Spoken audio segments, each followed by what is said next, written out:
If a bad Pokemon has bad stats, or even has some good stats alongside some average to mediocre ones, nobody panics, because it's all part of the plan. But when I say that some of the worst Pokemon around have some of the highest stats in the game, well, then everyone loses their minds. Today we're going over the Pokemon that were gifted, in some ways, above nearly all others, and yet were so flawed, they wound up at the very bottom of the heap. Each individual stat has its representative, overblown in that area, yet lacking in others. And then at the end, we've got a twist that'll bring it all together. Now we're going to kick things off with Guzzlord and his gargantuan HP. Guzzlord seems like it should rock. Literally, it seems like it should learn Stealth Rock, especially as it does actually learn Stone Edge and Rock Slide. But also, it should also be good. A Dragon Dark type with absolutely staggering HP, up there with the highest in the game. How is this not a nigh automatic winning combination? In Pokemon, you faint when you run out of HP, so you should want to have a lot of HP, right? Well, what a lot means can vary. You don't need the cartoonishly over-the-top numbers of Blissey, Chansey, and Zygarde Complete, which have base HP stats well in the 200s. Yes, in conjunction with their higher defensive stat, they tend to make attacks aimed at them look like they vanished into nothing, but those are outliers, extremes. A more regular example is how base 100 HP, which translates to an actual stat of 404 with full investment, is already considered excellent, not least for how it also allows for substitutes unbroken by Seismic Toss, a practice Suicune superbly puts to multi-generational use. Most of the most well-guarded hit takers in competitive history are working with less than base 100 HP, sometimes a lot less, like Clefable, Heatran, Landorus, Therian, Gliscor, Ferrothorn, Skarmory, all of these packing less HP than the last, yet all renowned for how well they devour opposing hits. Having a truly great HP stat isn't necessary for hit-taking success, and besides, it's pretty rare. But if you can snag it, it is indeed excellent. Look at some of the amazing tanks packing HP stats above the lofty base 100 benchmark. Hippowdon, Reuniclus, Amoonguss, and Alomomola rank among the most difficult Pokemon to KO across many generations. Those Pokemon don't even necessarily need amazing defenses to work well in this regard. Hippowdon's natural special defense stat is low, but when invested,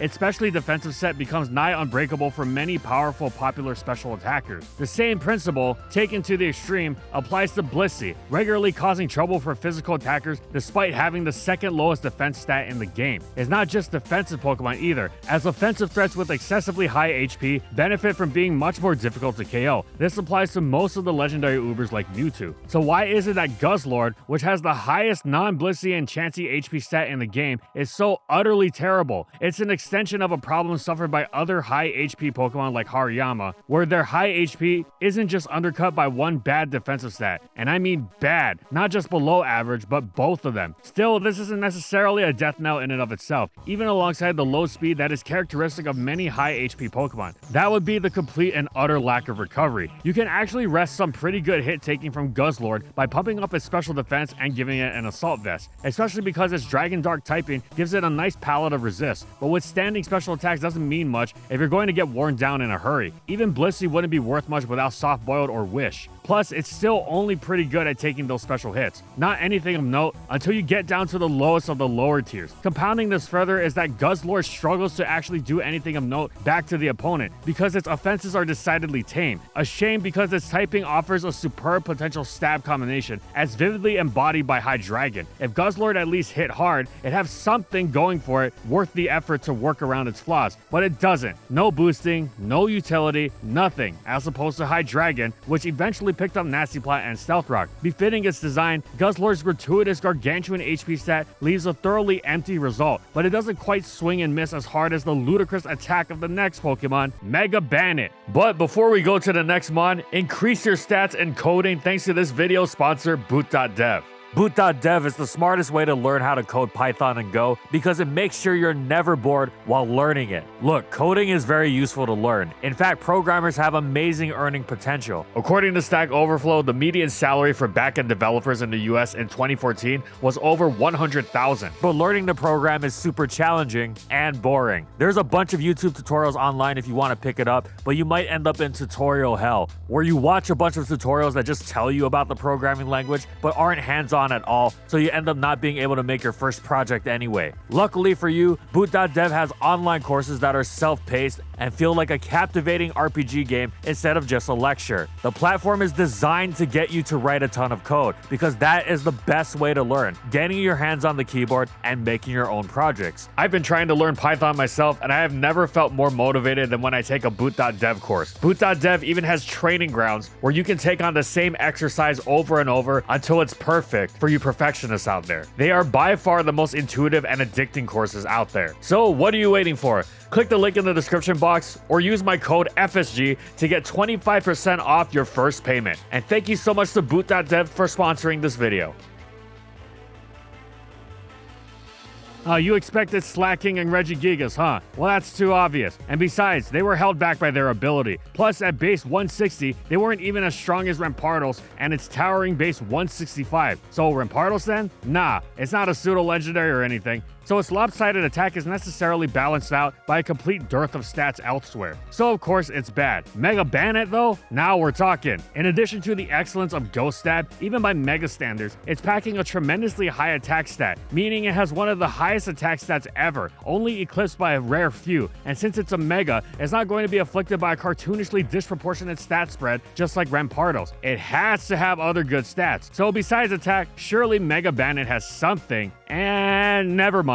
It is indeed one of the worst Pokemon in the game, not just Megas. Frankly, it's astonishing that a Mega is on this list at all. Even before you get to Mega Bandit's awful other stats, even its enormous attack stat doesn't actually manage to do the things you would expect of an enormous attack stat. Say what you will about the infinitely flawed Rampardos, but if it gets to launch an attack, its Head Smash or even its Stone Edge are dealing serious damage. So is its primary coverage option, Earthquake. Mega Bandit has a terminal case of Electivire Syndrome, or having both its stab and its coverage plagued by low base power, with Shadow Claw coming in at a paltry 70 base power, and Phantom Force being 90 base power but taking 2 turns. And this was not Bounce Gyarados after a Dragon Dance or Shadow Force Arceus Ghost after a Swords Dance, i.e. you weren't threatening sufficiently with Mega Bandit to make the 2-turn effect work to your advantage. To make matters worse, even Electivire had actually good type coverage with its non-stabs. Mega Bandit, on the other hand, has knockoff, and that's about it. Gunk Shot is cool, but not exactly solving a lot of coverage problems. If Mega Bandit also became half dark type, thus receiving stab, knockoff, and sucker punch, that'd be pretty sweet, but nope. Instead, it can't even get the coverage of Brick Break, which would be paltry, but still, at least it could actually hit dark types. Eevee Syndrome aside, Mega Bandit's other stats are indeed a bleak sight, low even by lower tier standards, which even more resoundingly put the lie to the promise of its gigantic attack. It has the curse of being both frail and slow. Well, it's not so slow that it couldn't work around it if it were bulkier, but it's not easy, and it can handle being frail if it were reasonably faster, but it's not. And then again, its inability to convert its attacks into damage makes all this moot anyway. There's only so much you can boost a Mega's stats, but Mega Bandit was receiving plus 10 to its utterly useless special attack, which could have gone anywhere else. Not that this would have saved it, rather than any one factor, it was a confluence of hindrances that met Rampardos' tier strength with Ghost, one of the most elite stab types in the game, was unable to meaningfully deal damage. Now on the flip side, our next choice is unable to withstand damage. For both defense and special defense, we have Shuckle. Shuckle has the inverse of the Guzzlord problem. While high HP can be betrayed by low defenses, Shuckle's is a case of both defenses being literally the highest in the game, only to be stifled by almost the worst HP in the game, at base 20. Only Diglett and Shedinja have less. The concept makes sense. Even if a Pokemon's defenses are sky high, there's only so much they can do to offset the fact that, as little as the damage itself might be, it's still a lot when your HP stat itself isn't that high. Taking 50 damage from something means nearly nothing to something like Gliscor, but Shuckle, it's a 5-hit KO. And high as its defenses are, the damage formula isn't so kind to it that every hit it takes winds up dealing 20 damage. However, it is really rare for HP to be so bad that it completely undermines bulk. Skarmory's base 65 HP is famously unimpressive and sometimes even underwhelming, yet it consistently sits in impenetrable defiance of power creep. Ronawash's base 50 HP is downright low, just barely avoiding a 3-hit KO from Seismic Toss with max investment,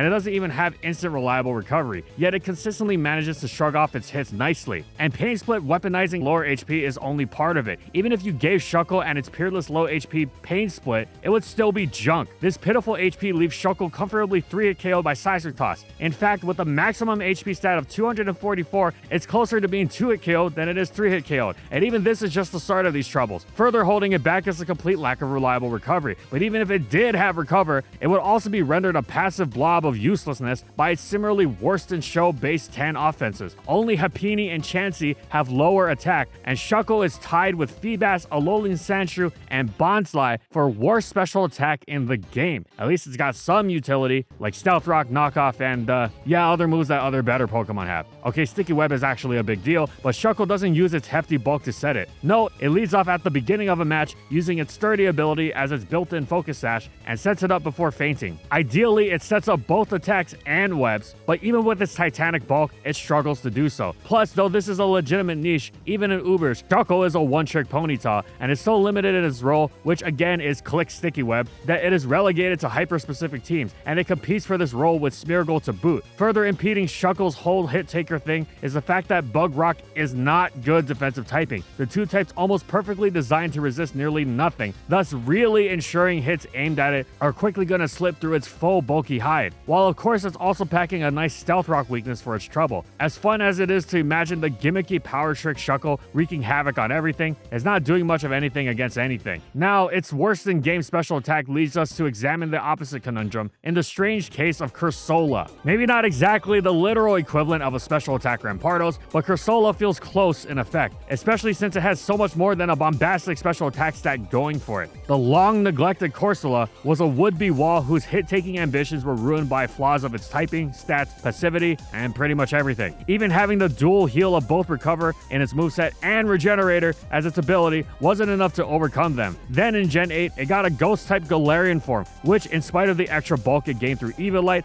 had the opposite problem of not having any healing more reliable than Strength Sap. A great move, but about Pain Split level in terms of reliability, which is to say, not much if it's not on a Pokemon that's already great, like Rotom Wash. However, the silver lining was that Galarian Corsola was able to use Eevee at all, which meant that it had an evolution. And indeed, Corsola seemed like it'd actually be able to do something. In fact, it seemed beautifully set up to do something very, very well. Bombard the opponent with the offensive trademark and calling card of the 8th generation, Ghost Stab. Cursola took a completely different direction from its pre-evolution. There would be no more feeble attempts at walling. Instead, it would unleash Stab Shadow Ball from a truly superlative 145 special attack stat. Even by the power creep standards of this stage in the game, this was still extraordinary. In fact, among the many potential points of comparison, Cursola's Shadow Ball would be dealt from the same special attack stat that would, later in the generation, be wielded by Spectrier in its short OU tenure before getting banned from running everything over. Additionally, though it's meant to focus on dishing the hits out, Cursola has seriously impressive natural special bulk, with workable base 60 HP alongside amazing base 130 special defense. It's not going to be permanently walling Draco Meteors or anything of the sort, especially with its lack of recovery, but it does make it much more difficult to prevent Cursola from firing off its deadly Shadow Ball, as well as limiting what can be used to take it out in revenge, and boy, that Shadow Ball. Freewheeling Ghost Spam was such a defining Gen 8 characteristic because in addition to its very few resists, Pursuit had been removed from the game. So you could overload opponents with an Astral Barrage of Spec Shadow Ball, which previously was barely a strategy that existed at all, since locking into the move was such an automatic invitation to the removal of your Ghost. Now though, it was such an effective strategy that Dragapult ran all over OU with base 100 special attack, a stat which had been accused of being weak as far back as Generation 4. Cursola completely dwarfed this in terms of power, and sure, the innate flaws of its low speed and physical bulk would hold it back from OU, but surely it ripped the lower tiers up pretty hard, right? Okay, a lower tier? The lowest tier? Guys? Nope. Despite being introduced at the point where Ghost completely took over, Cursola, despite having a special attack stat only eclipsed by Shadow Rider Calyrex,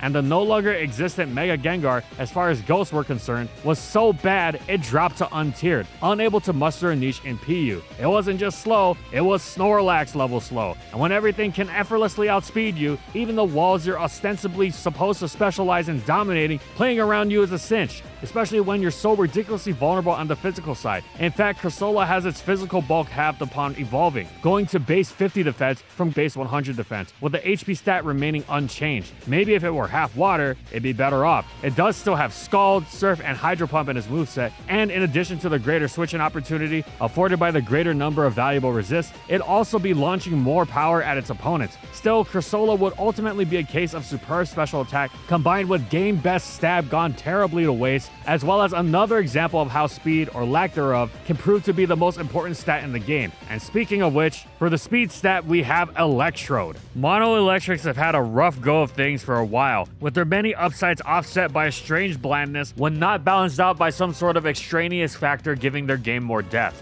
And as demonstrated by Electrode, the flaws are such that even outrunning everything you face doesn't fix this, even with speed being as incredibly crucial as it is. Of course, this is in large part because Electrode is completely lacking in actual stats outside of its tremendous base 140 speed or 150 upon the boost it received in Gen 7. It wants to attack on the special side, but its special attack is so painfully sub-average that even when it's got hidden power in its arsenal, it doesn't threaten the ever-present ground types ready around every corner to stifle its electric stat, which of course doesn't especially require resists, let alone immunities, to withstand in the first place. Electrode's had niches of course, but it's rarely been wielded for its own talents. At its so-called best in Gen 4, it was used in some sort of sticky web shuckle style, with its job being to lead off, set the conditions for its team, and faint immediately. Whether it was an OU, where it taunted opponents set up light screen for the benefit of Baton Pass Gliscor, or in UU, where it set up Rain Dance for the benefit of his Swift Swim teammates, Baton Pass was eventually banned from OU, and Rain Dance was long since considered broken, or at least questionable, by a majority of the UU player base. When Electrode wasn't working as a part of a borderline, if not broken strategy, it was useless. It seemed like it could do something early on. In Gen 1, its peerless speed meant it had the best crit rate in the game, clocking in at an impressive 27%. This meant that it'd be raining down crit thunderbolts with odds greater than full paralysis, which is sweet, right? Especially since when it wants to go out with a boom, its explosion is equally likely to really bring the pain. Heck, Electrode outspeeds even Mewtwo, so it can have that niche of thunder waving and or booming on it. The scariest Pokemon ever, and Electrode can take it on. What's not to love? Trouble is, Electrode's attacking stats are so meager, even when it crits, it's not dealing particularly notable damage. And being a crit machine doesn't mean that much when even the crits don't actually hurt. And this is to say nothing of its ridiculous frailty. Then in Gen 2, Electrode was an electric type that could actually threaten an explosion against the premier special wall, the electric resistant Raikou, as well as against Snorlax itself. But again, Electrode was so laughably weak, it had trouble threatening much of anything. Once it navigated the minefield that was switching in safely, with its pitiful non-bulk, its low attack stat made fellow explosion user Gengar, which often struggled with its power, look like a Machamp level physical slugger. Electrode's substitute Patio Berry set meant it was legitimate in Gen 3 UU at least, but even there it could struggle with its power. Beyond that, it was largely hapless or worse. It was like every other bland electric type, just faster, which was the equivalent of trying to fix a bad song by turning the volume up. At least it received a Hisuian form in Gen 9 that's better, though still very, very flawed. So with that, we covered every stat. Well, what if we looked at a Pokemon that didn't just have one amazing stat, or two in the case of Shuckle? What if we looked at a Pokemon that was doing so well that its base stat total was actually much higher than many of the best Pokemon in the game? And not just because of the one over-the-top stat, but several excellent ones? Put your hands together for Wishiwashi. Wishiwashi clocks in at a whopping 620 base stat total, or BST. This puts it ahead of many of the best Pokemon in the game. Indeed, the ones that belong to certain categories that are in large part distinguished by their large BSTs. This includes Mega Evolutions, Legendaries, Pseudo-Legendaries, Mythicals, and Paradox Pokemon. Here are just some of the examples Wishiwashi beats out, stat-wise. Magearna, Marshadow, Melmetal, Deoxys, Terrapagos, Garchomp, Heatran, Walking Wake, Iron Valiant, Roaring Moon, Spectrier, you get the picture. So let's look at the stats that let Wishiwashi stand ahead of such illustrious company. It's almost Aegislash-esque in how it has 4 absolutely outstanding stats, except Wishiwashi doesn't need to oscillate between forms depending on which between its offenses and defenses it needs, instead rocking them simultaneously. Its combination of attack, defense, special attack, and special defense is the envy of many Ubers. Hitting the base 140 in both attack and special attack is already excellent, but to pack base 130 in both defenses while doing so is just tremendous. In fact, looking at those, you kind of wonder why Wishiwashi isn't hanging around with Kyogre and company, or at the very least, why it can't give the Greninjas and Keldeos of the world a run for their money. So what's the snag? Well, Wishiwashi also combines everything ruinous we've looked at today. The first is absolutely horrible HP that offsets those gargantuan defenses. It's not quite Shuckle tier, but it's still not too much better, as it clocks in at a sub-Rotom base 45. 175. The second, which exacerbates the low HP and interferes with its opportunity to unleash those wicked offenses, is its appallingly bad speed. Like Cressola, it's got the Snorlax equivalent base 30. Of course, its schooling ability doesn't help,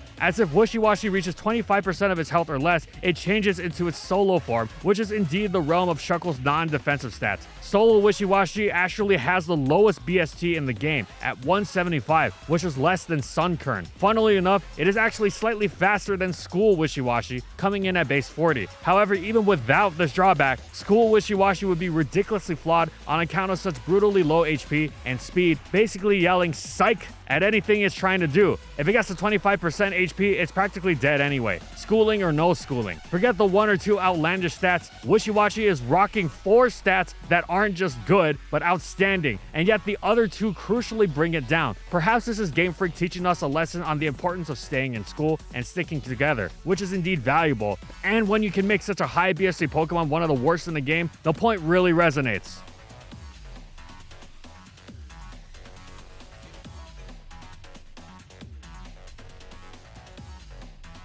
And thank you so much to our platinum patrons. Thank you to Amphozenus, Alex Sable, Anthony Belval Renault, Daniel Isbeast, Corman, Eric Dissing, Funky, Glitcherton, Howl, Jack G, King Yabber, Nightfall, Megamon VGC, Mojo Game Slayer, Nurse Jake, One Penguin to Rule, Pretzel SP, Sojiro Sakura, Spavoon, Skylaria, Sorazen Croxon, Shiwei Miji, Stoneface Colin, Kiboflu, Wardeen, Zathor for their major support of our videos.